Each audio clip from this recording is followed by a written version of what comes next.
They just all want to be little gangsters. There's still an awful lot of good kids. Maybe they should throw the parents in the sand. Kids these days have lost respect for authority. When I had to worry about my life being taken, when I had to worry about being stand on the corner to make money. Juveniles are committing adult crime. Young kids run around here 10, 11 years old with guns. It's going to get a lot worse.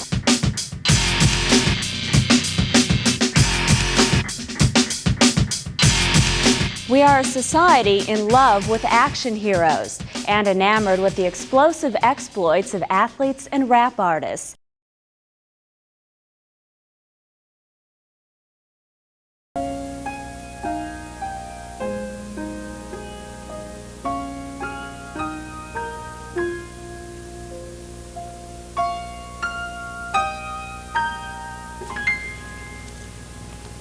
It's been said that there are 4 great treasures in life: love, courage, laughter, and change.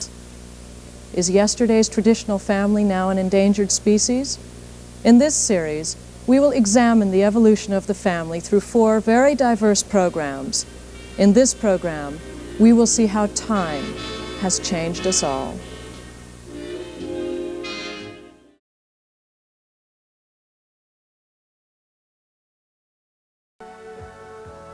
Zionism, what the poetess Jessie Samter once defined as a saving way of life for a people. There are those who mistakenly attribute the concept in its entirety to the Austrian journalist Theodor Herzl. Over the past 2 decades, international forums have branded Zionism illegitimate, expansionist, imperialist, racist, even Nazi. And others have attempted vain distinctions between a tolerable Judaism and what they consider an unsufferable Jewish nationalism. For 4,000 years, it has been impossible to separate the Jewish people from Zion, the woman or the land.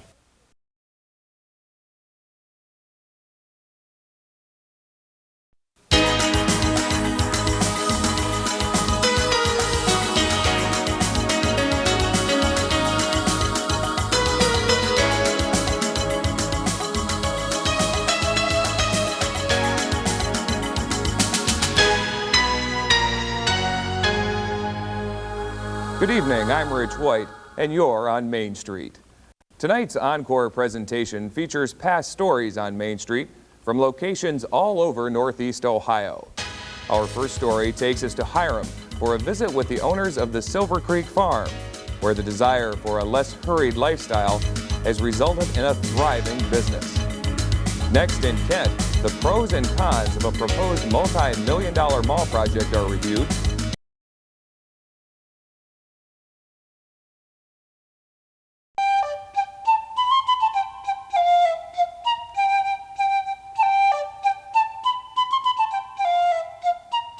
We are here at Crestwood High School to see how teens feel about issues facing Americans today. What do you feel about gun control? There should be as they say, like a 30-day thing, so they check you out and everything, make sure everything's all right. How do you think poverty affects crime? I think when you don't have enough... Although the national election won't be held until tomorrow, thousands of Ohio students have already voted in their 1992 election. The students have elected a president and senator. They've also voted on the major issues of the day. Today, we'll announce and explain the results from the 1992 Ohio student mock election. Our coverage begins with the first issue in the election, health care. The first position is, the federal government should guarantee health insurance to all working Americans. Defending that view is Monica Bielski of Austintown Fitch High School. As we have seen, health care is a basic necessity, and the federal government has a responsibility to protect the welfare of U.S. citizens.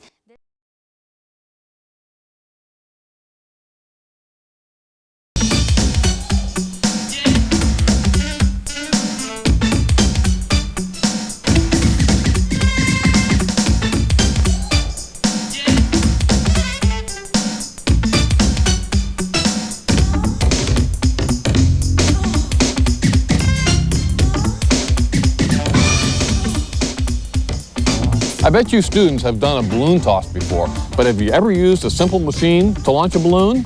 This is a gnarly looking contraption, Ed. How does it work? Well, TJ, it's pretty simple. We've got a base.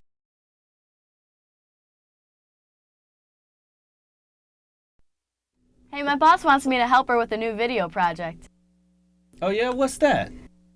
Something for freshman orientation. You want to help? What do I have to do? Well, all you got to do is help me find all the cool things to do on campus and just come with me. Where do you want to start? We're close to the gym annex. Why don't we just start there? Beat you there. Cheater!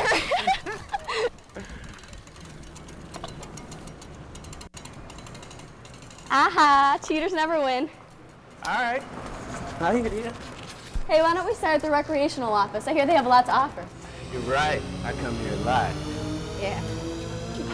You can get hooked up with other students to play a wide variety of team sports by just signing up for an intramural team at the front desk. You'd be amazed at how many sports teams there are.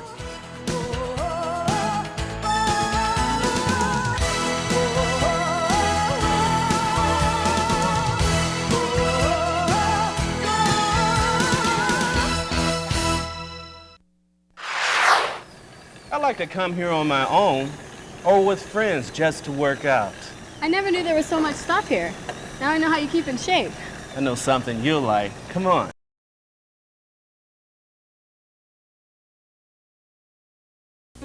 A candle is lit. There is light. But a single candle won't light a very large area.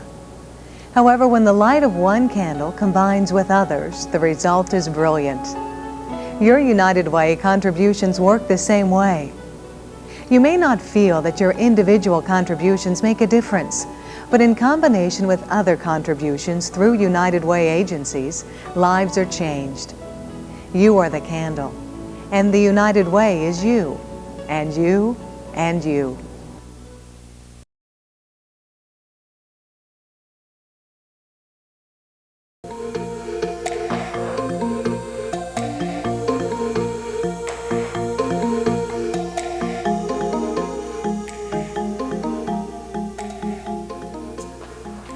And so the idea was, what can we do to turn the student onto science? In the areas of physics in particular, and with a little research, they soon realized that most elementary teachers had no physics training, none whatsoever, not even in high school.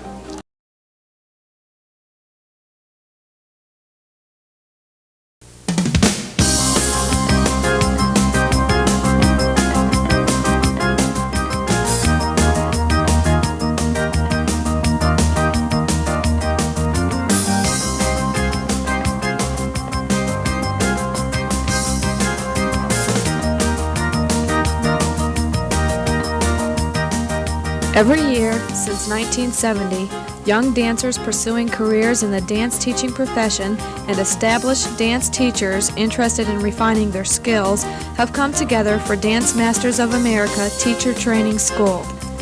Based at Kent State University in Kent, Ohio since 1975, DMA's Teacher Training School brings master teachers and students together for a week of instruction in ballet, tap, jazz and modern dance, music theory, acrobatics, gymnastics, children's work, choreography, and business procedures for dance studios. Being from Indianapolis, Indiana, we have very little input for dance instructors as far as better instructional material, technique material, and also I think it's on a campus like this, when we come in here, it's a fellowship that you're looking for amongst each other.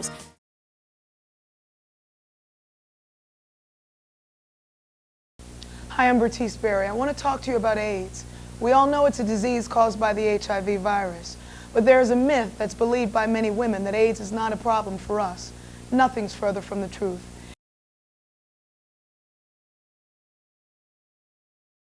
Something happening here. What it is ain't exactly clear. Berkeley, California. University of California students demonstrate against apartheid. Boulder, Colorado. Students there take issue with CIA recruiters on campus. Madison, Wisconsin. Students from the campus there march on the state capitol to protest U.S. policy in Central America. Good evening. I'm Charles Gibson, and this is Nightline. What a field day for the heat. 1,000 people in the street. In the 1960s, protests and demonstrations were a way of life on American campuses. Is there a resurgence of student activism underway today? We'll talk with a protester who was wounded in the Kent State University shootings 15 years ago, and with a present-day student protest leader from Brown University.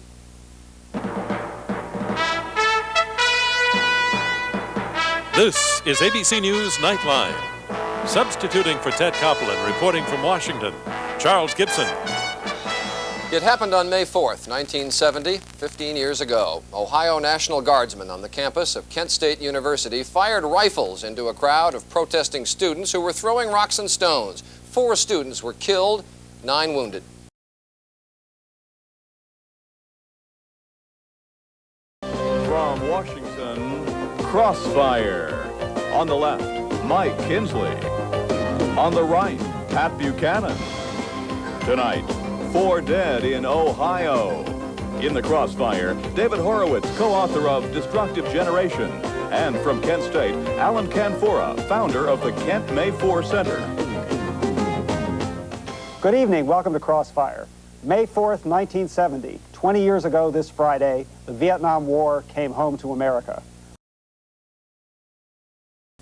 Welcome back to Crossroads. Our guests tonight are Dr. Jerry Lewis from Kent State University and Woody Page from here in Denver.